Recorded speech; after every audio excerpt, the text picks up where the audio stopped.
Hello guys! Welcome back to my channel. It's me again, Lakatsirong Butiki. Nandito ako ngayon sa makasaysayang simbahan ng Tondo, ang Archdiocesan Shrine of Santo Niño de Tondo. At dahil mahilig ako sa arts and paintings, binusog ko na ang aking mga mata sa lahat ng nasilayan ko sa loob ng simbahan. Panoorin nyo guys! At I'm sure na mapapawaw talaga kayo. Let's go!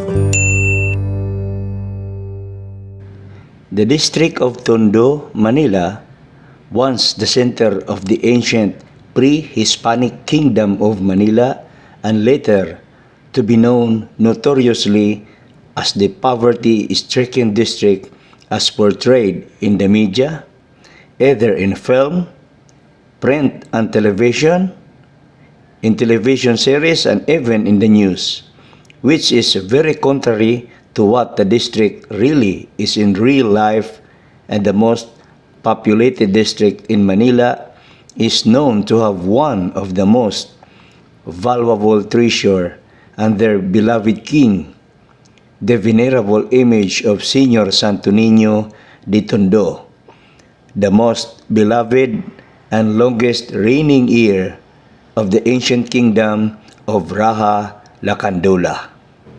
The image of Santo Niño de Tondo is one of the most celebrated images of the child Jesus in the Philippines and considered as the second oldest venerated image of the child Jesus in the Philippines, next to Santo Niño de Cebu. His church is also known as one of the most visited in the country, considering the large populace of Tondo. Aside from pilgrims from other parts of Manila and around the country who flock the church to venerate the King of Tondo. The well-beloved image of Santo Niño de Tondo is presented as a royal ruler sporting a crown, a scepter and the globus cruciger standing in a tall pianya.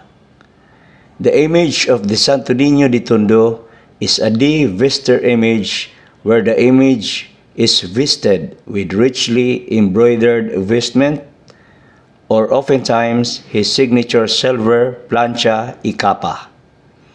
The head, hands, and feet of the image is that of carefully carved ivory, and the face of the child Jesus has a peculiar feature of showing his teeth as if he is smiling to the beholder.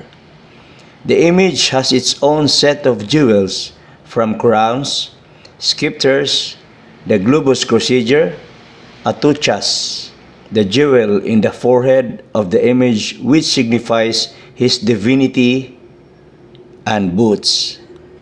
There were few records about the arrival of the image, which resulted to the variety of stories on how he arrived in Tondo. It is widely believed that the image of the Santo Niño de Tondo was brought in the Philippines by a wealthy merchant from Acapulco, Mexico. Another version of the origin is that it is found by a soldier in a recovered items that are looted from Cebu.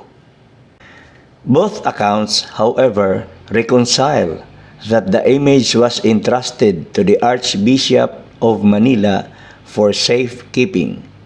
The image was later turned over in the church built by the Agustinians in Tondo, Manila, the former seat of the ancient kingdom of Raha Lacandula, for public veneration and patronage.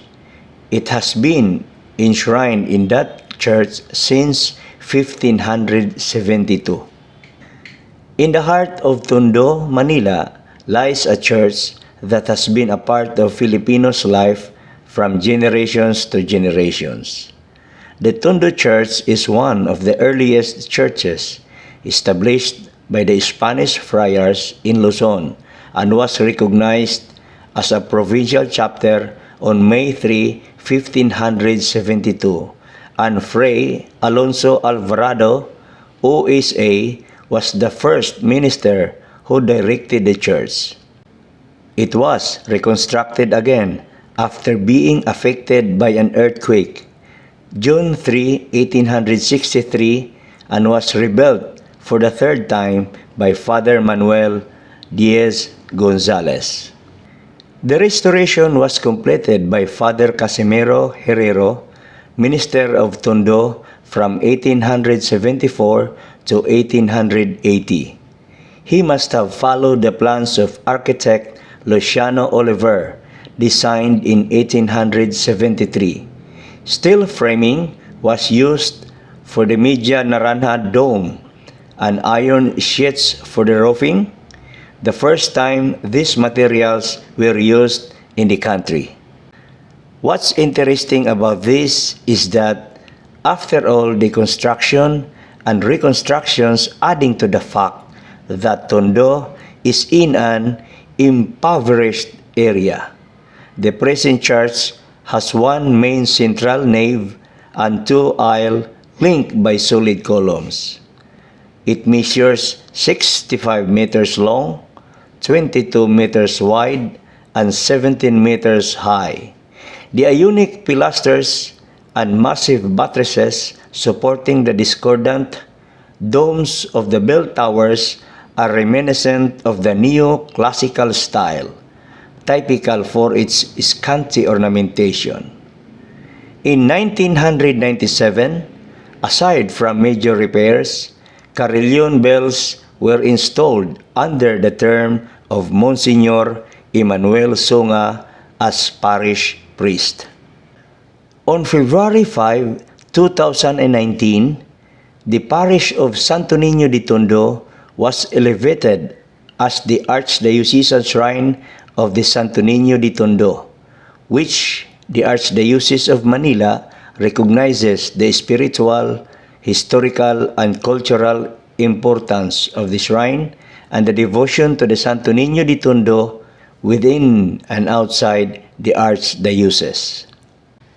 Since the enthronement of the image, several miracles were reported through the intercession of the child, from helping the people from their needs, miraculous cures, shielding the town from different calamities, among others, that the people have grown to love and give their affection to their beloved boy king, who chose to live and reign in their midst. It is said that during the Spanish-American War, the Tondo Church was used by the American forces as their quarters. Within 24 hours, all the U.S. troops quartered in the church contracted smallpox, and the contingent forces had to leave the church premises.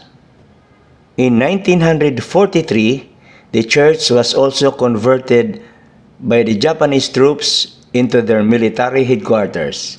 Strangely, sounds of children crying from nowhere bothered the Japanese troops too much that they abandoned the church. When the liberation of Manila took place in February 1945, the Japanese set the church on fire.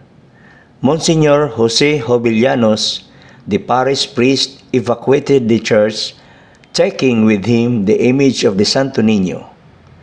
The Tondo devotees who were following the image in safety did not suffer so much as a scratch amidst the crossfire of bullets and mortal shells. In July 14, 1972, the image of the Santo Niño de Tondo was sacrilegiously stolen from his altar. Father Lorenzo Egos, who suggested that the thieves hid in the church when the doors were bolted at 8 p.m. at night before. He suspected someone who had been attending Mass days before and described this character to the police. When the image was stolen, one of the most unforgettable calamities hit the country. Typhoon Gloring hit the majority of Luzon and Metro Manila, and it rained for days unceasingly that killed millions of people and properties destroyed. This catastrophe led the majority of Filipinos believe that this was the result of the theft of the miraculous image of the Santo Niño de Tondo. Manila's finest engaged their informants, and 3 days later, a suspect was arrested. Renio Rivera, 24 years old and jobless, named 3 companions in the theft. Parts of the image were recovered in separate houses on Balagtas Street, Tondo. The wooden body dumped in a canal near Rivera's house. The left arm, a silver scepter, a golden cross, and a bronze crown.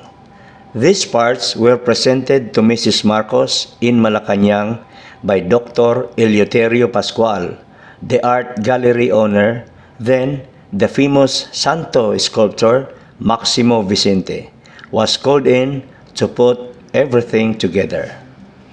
A Thanksgiving Mass was held in Malacañang with President Ferdinand Marcos and his wife, then First Lady Imelda Marcos, while 2,000 impatient devotees waited outside to escort their patron back to Tondo Church on.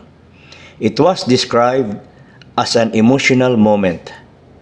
When the image was returned to his home, the typhoon suddenly left the country. The feast of Santo Niño in Tondo is celebrated every third Sunday of January. The fiesta in Tondo has the biggest participation in Manila, not only because Tondo is the most populous district in the city and poorest, but perhaps because of the many anecdotes connected with the Santo Niño of Tondo.